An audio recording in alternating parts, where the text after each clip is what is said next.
मंगळवारचा तो दिवस होता जेव्हा पिंपरी चिंचवडमधील मंगला आणि जगन्नाथ रात्रीच्या सुमारास एकत्र दारू पीत बसले होते. दुसरीकडे दत्तात्रयला याची माहिती मिळाली. दत्तात्रय हा तिचा प्रियकर, त्यामुळे आपली प्रियसी कुणा दुसऱ्यासोबत आहे याचा राग त्याला अनावर झाला आणि त्यानं मंगला आणि जगन्नाथचा दगडाने ठेचून खून केला. मंगलाचा आधीच सूरज याच्याशी लग्न झालं होतं, मात्र तरी देखील ती जगन्नाथ आणि दत्तात्रय या दोघांशीही विवाहबाह्य संबंध ठेवत होती. एवढंच नाही तर तिचा आत्ताचा नवरा सूरज याच्या आधी तिचं आणखी एक लग्न झालं होतं. मात्र त्या पतीच्या निधनानंतर 2018 मध्ये तिनं सूरजसोबत लग्न केलं. तिला पहिला पतीपासून 2 मुलं आहेत.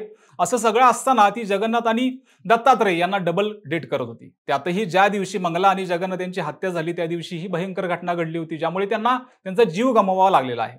आता त्यांच्यासोबत मंडळी नेमकं काय घडलं होतं? दत्तात्रयने मंगला आणि जगन्नाथ यांची हत्या का केली? हत्येनंतर मंगलाचा पतीचा नक्की आरोप काय आहे? आणि सगळ्यात महत्त्वाचं म्हणजे दिवसेंदिवस विवाहबाह्य संबंधाच्या घटना का वाढत आहेत?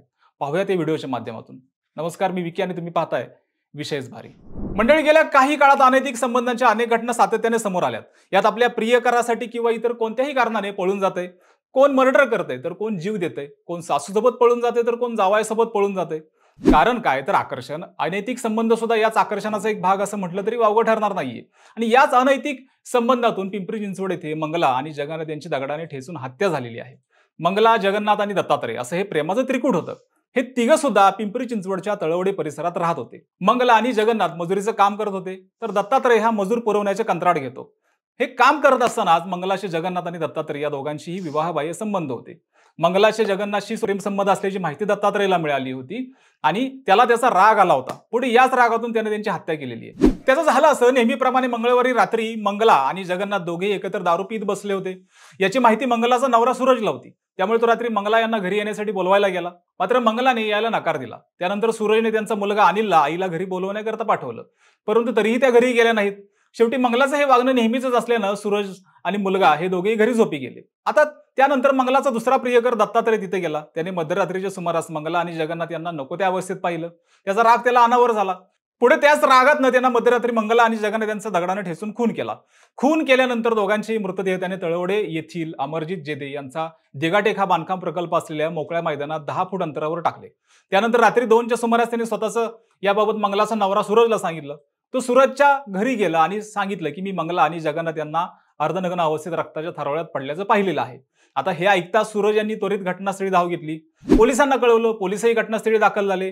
पोलिसांनी संशयावरून कंत्राटदार दत्तात्रयचा शोध सुरू केला. तो मूळ गावी पळून जात असल्याचं समजताच देहू पोलिसांच्या पथकाने त्याला चिखलीतून 1 तासात जेरबंद केलं. त्याच्याकडे कसून चौकशी केली असता त्याने खुनाची कबुली दिली.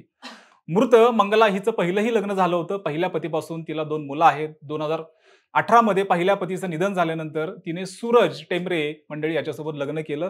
पहिला पतीचा एक मुलगा सध्या मंगला आणि सूरज यांच्यासोबत राहतो, तर दुसरा मुलगा गावी अमरावती येथे आजीकडे राहतो. आणि ते दोघे तळवडे इथं मजुरीचं काम करताना मंगलाचं जगन्नाथ सोबत प्रेमसंबंध जुळले. त्यानंतर कंत्राटदार दत्तात्रय याच्यासोबतही तिचे संबंध जुळले होते आणि याच प्रेमाच्या त्रिकुटातून 25 जूनला त्यांचा जीव गेला.